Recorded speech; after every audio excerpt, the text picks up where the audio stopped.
Hello class 8, मैं आपकी teacher Devendra Kaur. आज हम साइंस का chapter 5 coal and petroleum read करेंगे। तो इंट्रोडक्शन देखते हैं। इंट्रोडक्शन है, nature has been provide for living things since their evolution. Nature हमें लिविंग थिंग्स, नेचर ने हमें लिविंग थिंग्स दिए हैं जब से उनका एवोल्यूशन आविष्कार हुआ है। ठीक है। Even for our smallest of the needs we depend on nature. हम अपनी छोटी से छोटी ज़रूरत के लिए नेचर पर डिपेंड रहते हैं। Nature resources have supported our development from the stone age till today. तो नेचर्स की जितने भी रिसोर्सेज हैं वो हमारी प्रोग्रेस के लिए हमें सपोर्ट करते हैं। कब से सपोर्ट कर रहे हैं? स्टोन एज से आज तक। In return are we doing anything for our planet. और उसको हमने वापस क्या दिया? नेचर को हमने वापस क्या दिया? In this chapter we will learn about coal and petroleum. Natural resources क्या है? Our earth is the only planet in the solar system. पूरे सोलर सिस्टम के अंदर हमारा अर्थ ही एक ऐसा प्लैनेट है जो लाइफ को सपोर्ट करता है, मीन्स जहाँ पे जिंदगी है। दो scientist have been searching for life on other planets. जबकि साइंटिस्ट जो हैं बाकी प्लैनेट्स पे भी लाइफ की सर्च कर रहे हैं। There have been no conclusive findings so far. तो अभी तक लास्ट फाइंडिंग्स उनको कुछ भी नहीं मिला। What makes our earth so unique? इतना यूनिक हमारा अर्थ क्यों है? इतना अद्भुत हमारा अर्थ क्यों है? Two things which make life possible on earth। दो चीज़ें हैं जिससे अर्थ पे लाइफ जो है पॉसिबल है। यहाँ पर पेज 63 कंप्लीट हो गया। Let's go for page number 64। तो वो दो चीज़ें क्या हैं? Presence of water and its distance from the sun. एक तो पानी का होना और सन से जितनी दूरी है अर्थ प्लेनेट की, वो दो रीजंस हैं जिसकी वजह से अर्थ पे लाइफ पॉसिबल है।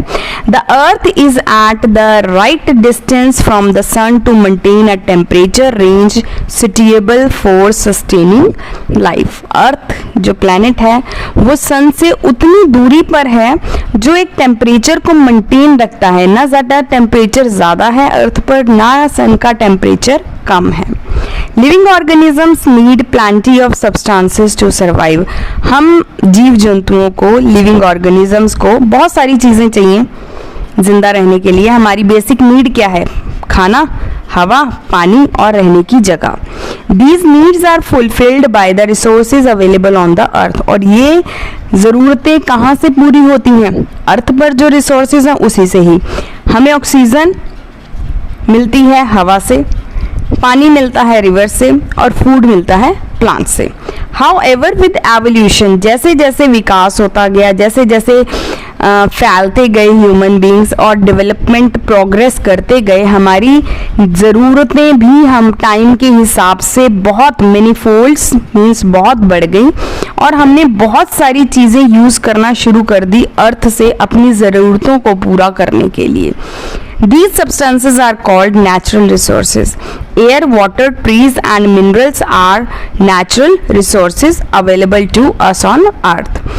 We use many of them in their natural form while other are changed into more complex material. हम तो इसको natural form में use कर लेते हैं, जबकि और लोगों को जैसे जैसे चाहिए वो उस हिसाब से उसको change कर लेते हैं। Petrol, oil, butter, cosmetic extra are human made substances. ये मैन मेड मटेरियल्स हैं जो नेचुरल रिसोर्सेज को ही बनाकर मिला है।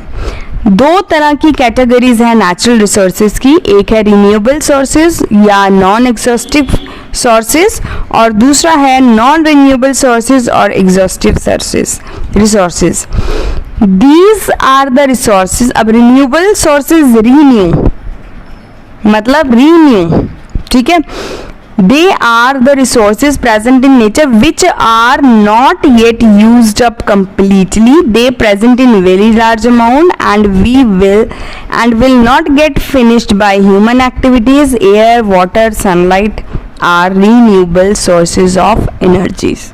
तो रिन्यूएबल सोर्सेज वो रिसोर्सेज होते हैं जो कभी ख़त्म नहीं होंगे, ठीक है, जैसे हवा, पानी, सनलाइट, ये ख़त्म नहीं होंगे, रीन्यू होते रहते हैं।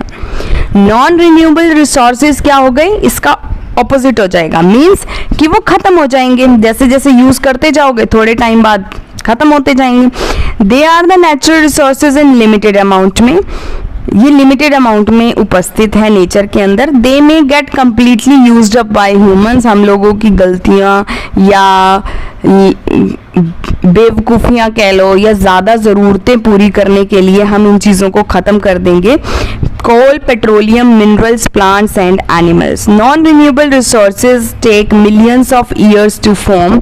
नॉन रिन्यूएबल रिसोर्सेज जो हैं उसको हज़ारों अनगिनत साल लग जाते हैं बनने के लिए। कोल और पेट्रोलियम उन्हीं में से एक चीज़ है जो हम यूज़ तो कर रहे हैं अपनी ज़रूरतों के लिए, लेकिन वो एक दिन ख़त्म हो जाएंगे, मिलियंस ऑफ ईयर्स के बाद वो यूज़ करने के लायक होंगे। तो since these are the remains of ancient plants and animals, जो आज हम यूज़ कर रहे हैं वो हज़ारों साल पहले बनना शुरू हो गया था कोल, पेट्रोलियम, इसीलिए आज हम यूज़ कर रहे हैं। लेकिन आज जो बनना शुरू होगा, सोचो हज़ारों साल तक हम लोग जिंदा रहेंगे नहीं ना, तो ये चीज़ ख़त्म हो जाएगी। And these are called fossil fuels. Let us learn more about fossil fuels. Coal जो है ब्लैक कलर का होता है और सॉलिड होता है, ठीक है, फ्यूल है। It mainly contain carbon along with hydrogen. Coal जो है कार्बन और हाइड्रोजन के साथ मिक्स होकर बनता है। एंड कुछ अमाउंट होता है इसके अंदर नाइट्रोजन और सल्फर का भी। Coal is found in coal mines, ठीक है, कोल माइन में, कोयले की खदानों में कोल मिलता है। Deep under the earth crust, जमीन के बहुत नीचे। And has to be dug out, उसको खोद कर निकालना पड़ता है। इंडिया में कोल जो है फाउंड होता है, मिलता है Bihar, Orissa, West Bengal and Madhya Pradesh. Formation of coal, अब कोल बनता कैसे है। Coal formed from dense forest that existed about 300 million years ago in the low lying areas, जो घने जंगलों में जो दब जाते हैं 300 मिलियन ईयर अगो पहले। ड्यू टू नेचुरल फिनोमिनन, किसकी वजह से दब जाते हैं, फ्लड आ गया, अर्थक्वेक आ गया, चीज़ें नीचे दब जाती हैं ना, तो दीज फॉरेस्ट, ये जितने भी फॉरेस्ट दब जाते हैं ज़मीन के नीचे, वो जो है काफ़ी लंबे समय तक, over a long period of time, more soil deposit over then, उसके ऊपर मिट्टी जमा होती रहती है और वो फॉरेस्ट नीचे दब जाते हैं, प्रेस होते रहते हैं और ज़मीन के अंदर धंसते चले जाते हैं। यहाँ पर पेज 64 कंप्लीट हो गया। पेज 65 अंडर, अब क्या होता है जब ज़मीन के नीचे इतना दब जाएगा तो वहाँ पर प्रेशर ज़्यादा हो जाएगा, हाई प्रेशर हो जाएगा, हाई टेम्परेचर हो जाएगा और ये जो फॉरेस्ट हैं धीरे धीरे सड़ना गलना शुरू हो जाते हैं और ये कोल बनना शुरू हो जाता है। This process is known as carbonisation. Hence इसलिए कोल जो है एक फॉसिल फ्यूल्स है जो एंशिएंट पुराने ट्रीज से बनता है, ठीक है। इसके बाद एनर्जी फ्रॉम कोल, कोल से क्या एनर्जी मिलेगी। द मेन कॉन्स्टिट्यूटेंट, कोल की मेन कॉन्स्टिट्यूटेंट, मेन जो कोल के अंदर है वो क्या है, वो है carbon. There are varieties of coal depending upon the percentage of carbon in them. अब कितना कितना कार्बन उस कोल के अंदर प्रेजेंट है उसके ऊपर उसकी वैरायटी डिपेंड होती है। कोल को जब बर्न करते हैं हम हवा में तो कोल कार्बन, मतलब कोल के अंदर तो कार्बन हो गया, कार्बन प्लस ऑक्सीजन, तो क्या मिलेगा हमें, कार्बन डाइऑक्साइड। अगर हम कोल को जलाएंगे तो आप कोल को नहीं जलाते, वो कार्बन को जलाते हो। जब कार्बन को आप जलाओगे हवा के अंदर, ऑक्सीजन के अंदर, तो वो कार्बन डाइऑक्साइड बन जाता है और हीट प्रोड्यूस होती है और कार्बन डाइऑक्साइड हमारे लिए हार्मफुल होती है। ज़्यादा कार्बन डाइऑक्साइड हमारे लिए हार्मफुल होती है। इसके बाद है coal is not only burn to produce energy, it is also use to obtain more useful products, और भी यूजफुल प्रोडक्ट्स बनते हैं। तो destructive distillation of coal, coal is heated strongly in a closed container. अब क्या करते हैं, कोल को एक बंद डिब्बे के अंदर तेज आग पर, तेज हीट पर उसको हीट करना शुरू करते हैं, और वहां पर एब्सेंस होती है, मतलब हवा नहीं होती उस डिब्बे के अंदर, ऑब्वियसली हवा तो होगी नहीं। This process is called destructive distillation of coal and gives some useful substance. अब क्या सब्सटेंस निकलेंगे उसके अंदर, जब डिब्बा बंद होगा और कोल को आप हीट कर रहे हो, हवा उसके अंदर ना जा रही है, उससे ना बाहर आ रही है, तो क्या क्या चीजें होंगी उसके अंदर। उसके अंदर पहले आएगा coal gas. It is the gas release during destructive distillation of coal. ठीक है, बंद डिब्बे के अंदर आपने कोल को जलाया तो उसके अंदर कौन सी गैस होगी, उसके अंदर होगी coal gas. It is a mixture of methane, वो कोल गैस से जो होगी वो मीथेन, हाइड्रोजन और कार्बन डाइऑक्साइड का मिक्सचर होगी। ये एक्सीलेंट फ्यूल है and it is used in industries, ये इंडस्ट्रीज में यूज होता है ये process, which are located near the coal processing plants. Coal gas was use to light street initially, it was used to light street lamps in London in 1810। 1810 में ये कोल gas use की जाती थी लैंप्स जलाने के लिए, गलियों में, स्ट्रीट्स में लैंप जलाने के लिए लंदन में। These days it is mainly used as source of heat। उन दिनों में इसको सिर्फ एक सोर्स ऑफ हीट की तरह यूज किया जाता था। इसके बाद है कोल तार। ठीक है, ये उसी बंद डिब्बे के अंदर से है, पहले कोल गैस निकली, अब कोल तार।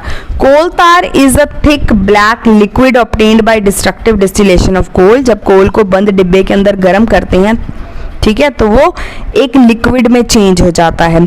अब वो जब लिक्विड में चेंज हो जाएगा तो उसमें 200 डिफरेंट कंपाउंड्स होंगे।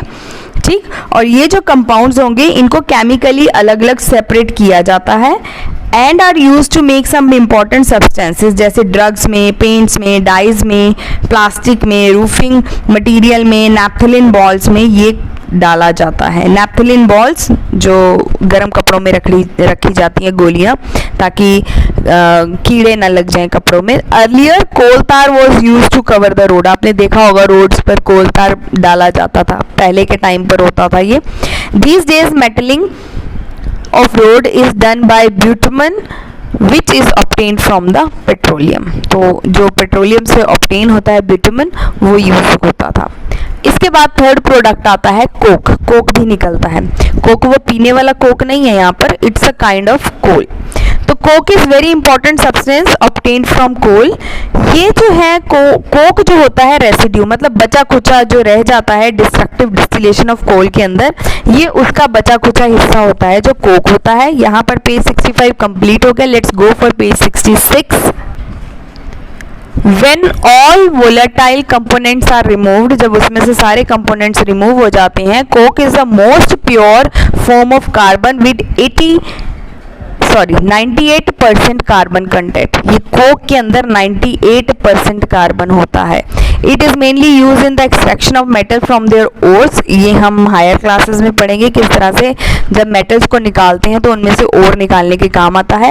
It is also makes an excellent fuel. ये एक्सीलेंट फ्यूल बनता है because it gives more heat than coal. Coal से ज़्यादा हीट देता है और ये धुआं, स्मोक मीन्स धुआं, ये धुआं प्रोड्यूस नहीं करता।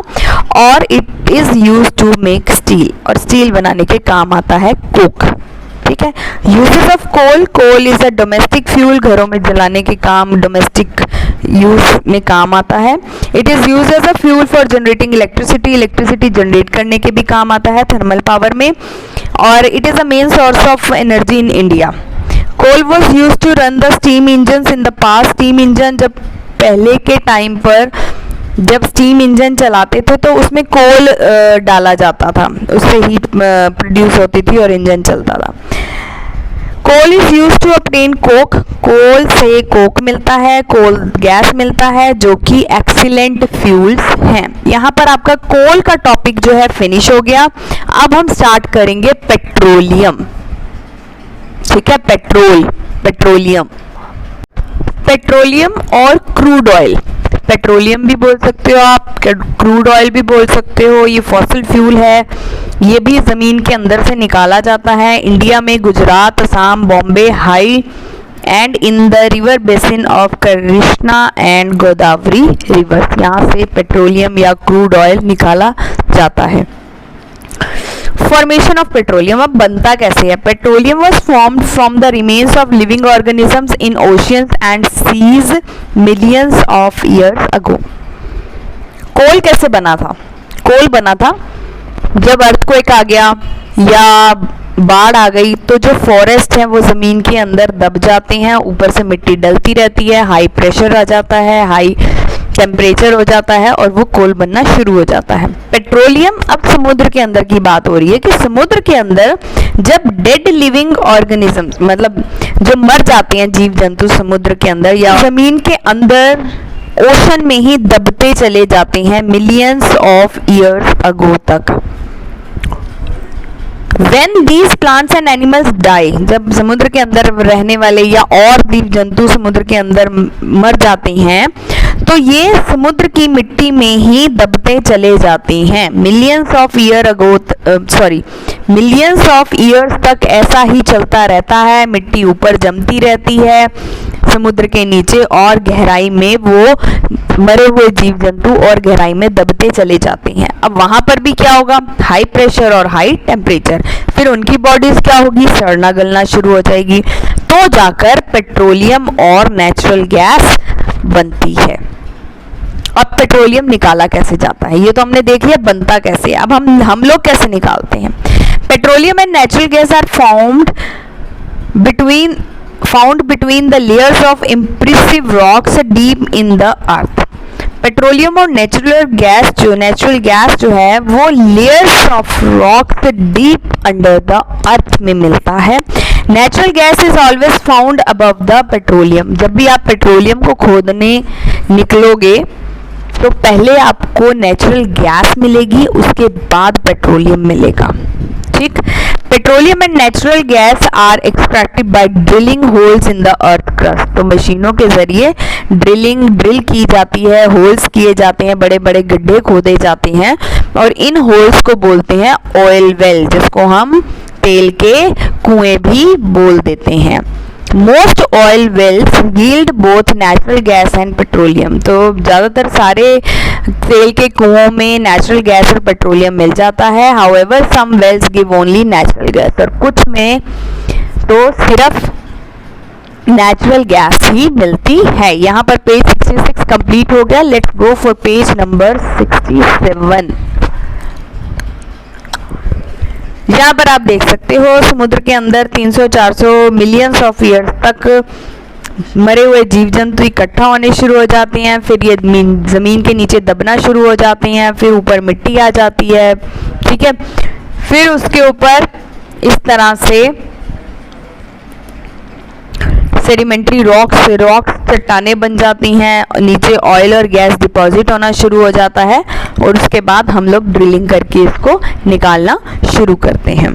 ठीक है, तो इन तीनों को रीड कर लेना, इसमें यही वाला फॉर्मेशन बता रखा है। Refining of petrol. अब जब हम पेट्रोल निकालते हैं पेट्रोलियम, तो उसमें से भी कुछ ना कुछ निकलता होगा। जैसे कोल को हमने बंद डिब्बे के अंदर गर्म किया तो उसमें से क्या कौन कौन से प्रोडक्ट निकले? उसमें से निकला कोक, कोल गैस, और तीसरा प्रोडक्ट कौन सा था? देखो यहाँ पर कोल गैस, कोल तार और कोक, ये 3 प्रोडक्ट्स निकले थे। इसी तरह से जब हम रिफाइन करेंगे पेट्रोलियम को तो कौन कौन से, ये तो है नहीं जमीन के अंदर से पेट्रोल निकाला और डायरेक्टली यूज करना शुरू कर दिया, नहीं, उसको भी कितने ही प्रोसेस के अंदर से गुजरना पड़ता है, उसके बाद हम लोगों के यूजेबल में आता है। तो जब वो इतने सारे प्रोसेस से निकलता है ना, तब भी काम की चीजें उसमें से निकलती हैं। रॉ पेट्रोलियम जो जमीन के नीचे से निकलता है पेट्रोलियम, वो गाढ़ा होता है, oily liquid of dark colour, उसकी स्मेल अच्छी नहीं होती। ये मिक्सचर होता है बहुत सारे सब्सटेंसेस का।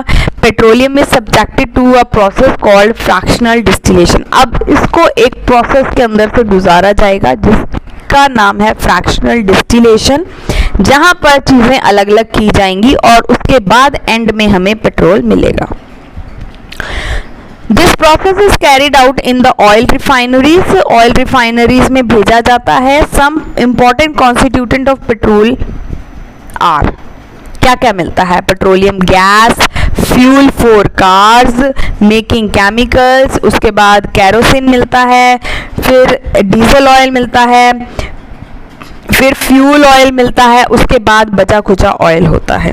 ठीक है, तो ये प्रोडक्ट्स हमें मिलते हैं जब हम रिफाइनिंग ऑफ पेट्रोलियम करते हैं। पेज 67 यहाँ कंप्लीट हो गया। Let's go for page 68। Petroleum gas, it is, अब ये प्रोडक्ट्स हैं petroleum gas, petrol, kerosene, diesel, lubricating oil, paraffin wax और बिटुमेन। ठीक है, petroleum gas, it is lightest, सबसे हल्की कंपोनेंट है, सबसे हल्का पदार्थ है पेट्रोलियम का। It is compressed into liquid form. ठीक है, लिक्विड फॉर्म में मिलता है और इसको एलपीजी गैस भी बोलते हैं। इट इज मेनली यूज, जो घरों में हम यूज करते हैं LPG gas. Liquefying petroleum gas, it is excellent fuel, क्योंकि इसमें से हीट ज्यादा प्रोड्यूस होती है और धुआं नहीं आता। इट डज नॉट लीव, इसमें से कोई राख नहीं निकलती।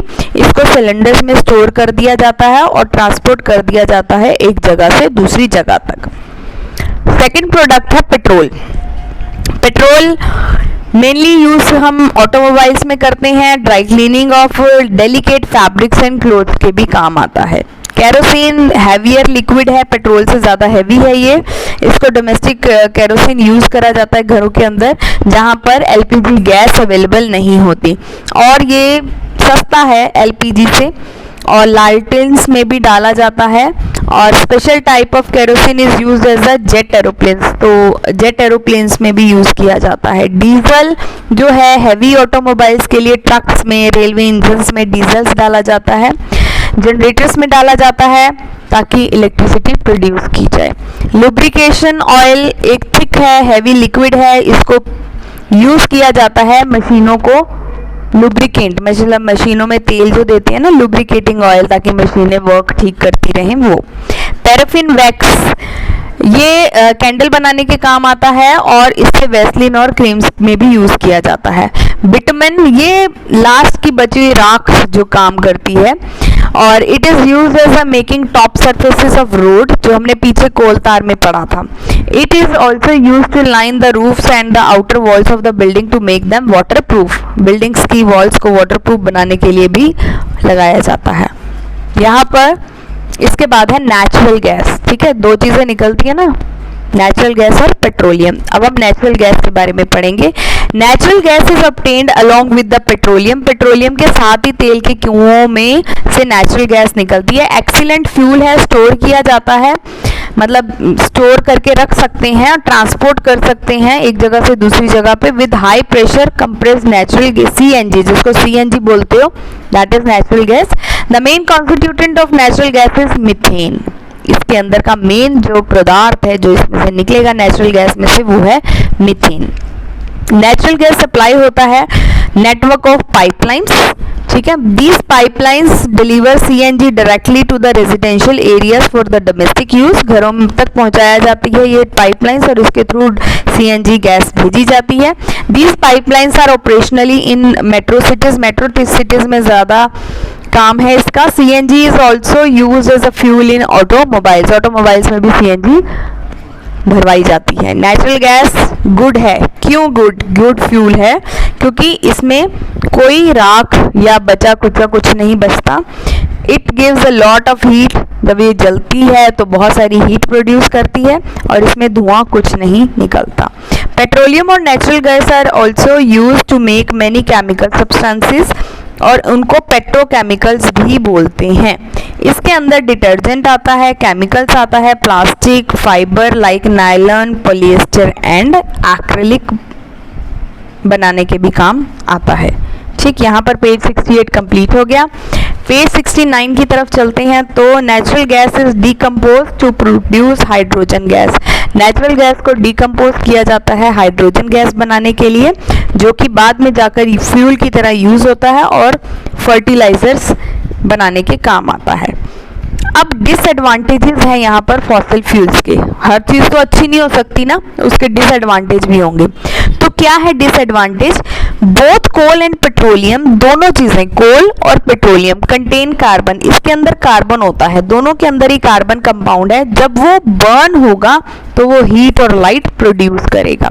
द मेन प्रोडक्ट जब वो जलता है तो क्या निकलता है उसमें से? Carbon dioxide. और जितनी ज़्यादा ये फ्यूल्स जलेंगी, जितनी ज़्यादा कोल पेट्रोलियम जलाएंगे, उतनी ज़्यादा कार्बन डाइऑक्साइड हवा में मिक्स हो जाएगी और हवा का जो कार्बन डाइऑक्साइड का लेवल है वो इंक्रीज हो जाएगा। और कार्बन डाइऑक्साइड जो है green house gas, it cause the phenomenon of global warming. Carbon dioxide ज़्यादा बढ़ जाएगी तो ग्लोबल वार्मिंग का खतरा। As a result, the average temperature of the earth increasing, which has disaster effect on the ecological balance. इसके ज़्यादा जलाने से, ज़्यादा फॉसल फ्यूल्स यूज़ करने से इकोलॉजिकल बैलेंस डिस्टर्ब हो जाएगा। हैंस इसलिए ज़रूरी है कि कम से कम फॉसल फ्यूल्स को यूज़ किया जाए। सेकेंड पॉइंट है combustion of coal also release oxides of nitrogen and sulfur into the air। अब जब कोल को जलाएंगे तो उसमें से नाइट्रोजन भी निकलेगा और सल्फर भी निकलेगा, कार्बन डाइऑक्साइड तो निकलेगा ही। तो ये जब कंबाइन होते हैं हवा में, पानी के अंदर जो वाटर वेपर होते हैं उनके साथ, तो वो एसिड बना देते हैं और ये एसिड रेन होती है। जब बारिश होती है तो एसिड रेन होती है। फिर such rain is called acid rain and it is harmful for the soil, vegetation and buildings. हर चीज़ के लिए जो है बारिश, जो एसिड रेन जो है वो खतरनाक है। Partially combustion of coal and petroleum fuels produce carbon monoxide. ठीक है, अब जब कोल और पेट्रोलियम के प्रोडक्ट्स भी जलते हैं ना, तो या आधा अधूरा जलता है तो वो कार्बन मोनोऑक्साइड फैलाता है और वो पॉइजनस गैस है। तो carbon monoxide is a poisonous gas, जहर का काम है। This is the reason one should not stay in close room where coal is burning. जब कोल को जलाया जाए तो आपको बंद करके नहीं बैठना उस रूम को, ठीक, क्योंकि जब कोल को जलाया जाता है तो वो कार्बन डाइऑक्साइड गैस भी प्रोड्यूस करता है। इसके बाद है कंजर्वेशन ऑफ नेचुरल रिसोर्सेज। बचा लो नेचुरल रिसोर्सेज को। Non renewable resources, non renewable natural resources are limited. हमें पता है ये चीज़ें लिमिटेड हैं, एक बार यूज हो गई तो ये दोबारा हमें फ्यूचर में 1-2 साल में नहीं मिलेगी, हजारों साल, मिलियन साल बाद मिलेंगी। इसलिए बचा लो इन रिसोर्सेज को, बहुत ज़रूरी है। कंजर्वेशन मीन्स सेविंग, ठीक है, इसीलिए मैं बार बार बोल रही हूँ बचा लो बचा लो। कंजर्वेशन का मतलब ही सेविंग है and using resource very carefully without wastage. More over, इसी के साथ कम से कम फॉसल फ्यूल्स यूज करो जिससे पॉल्यूशन कम हो और इकोलॉजिकल बैलेंस भी कम इफेक्ट होगा, डिस्टर्ब होगा, कम डिस्टर्ब होगा। As individuals we can take simple step. अब हम दुनिया को तो नहीं बदल सकते, लेकिन हम एज अ सिंगल इंडिविजुअल, मतलब हम अकेले भी कुछ स्टेप्स को फॉलो कर सकते हैं। जैसे डू कार पूलिंग। पूलिंग का मतलब होता है कि आपको जैसे 3-4 जनों को एक ही जगह जाना है, तो ये नहीं कि 4 गाड़ियां निकाल लोगे, नहीं, एक ही गाड़ी में चारों बैठ के चले जाओ ना, तो ये कार पूलिंग होती है। ठीक है, इससे क्या होगा, पेट्रोल या डीजल कम जलेगा, कम हीट प्रोड्यूस होगी, ठीक है, हवा में कम फैलेगा। तो कार पूलिंग ये होता है कि अगर आप 5 फ्रेंड्स हो, 5 फ्रेंड्स को एक बर्थडे पार्टी में जाना है, ठीक है, सेम ही जगह पे जाना है, आप 5 फ्रेंड्स अलग अलग गाड़ियों में ना जाकर एक ही गाड़ी में चले जाओ, that is called car pooling. Use public transport. Public transport use करो, अपने ट्रांसपोर्ट पे कम जाओ। Drive at constant and moderate speed. गाड़ी भगाने की जरूरत नहीं है, उससे उतना ही ज्यादा पेट्रोल वेस्ट होगा। धीरे चलाओ, एक नॉर्मल स्पीड पर चलाओ। Get the vehicle service regularly अपनी व्हीकल्स को, गाड़ियों को रेगुलरली सर्विस कराओ ताकि इंजन अच्छी स्टेट में रहे। Switch off the engine at the traffic light, traffic lights पर अपने इंजन्स को, अपनी गाड़ियों को बंद कर दो, इंजन को बंद कर दो। Use air conditioner in our vehicles only when necessary, AC तभी यूज करो अपनी गाड़ियों में जब जरूरत हो। Ensure that tyres have optimum pressure, और टायर्स में भी जो हवा का लेवल है वो अच्छा रहे। ठीक, पेज 69 यहाँ पर कंप्लीट हो गया और यहाँ पर ही आपका चैप्टर 5 फिनिश हो गया by your teacher Devendra Kaur. यहाँ पर रीकैप है जो हमने पूरे चैप्टर के अंदर पढ़ा है, इसको फटाफट से रीड कर लो, कहीं डाउट हो then do message me on my WhatsApp number. इसके बाद आपके कीवर्ड्स हैं, देन अगेन वही fill in the blanks and true false matching, pick the correct, very short, long और असाइनमेंट के क्वेश्चंस, ये ऐसे 1 के लिए है असाइनमेंट, आपको रीड और लर्न क्वेश्चन आंसर्स करने हैं। क्लियर? अब जो है आपका यहाँ पर चैप्टर 5 फिनिश हो गया और आपको इस चैप्टर को अच्छी तरह से रीड और जो चीज़ें लर्न करने वाली हैं उसको लर्न कर लो। कहीं कोई डाउट हो तो मुझे ज़रूर मैसेज करके पूछना। Take care from your teacher Devendra Kaur.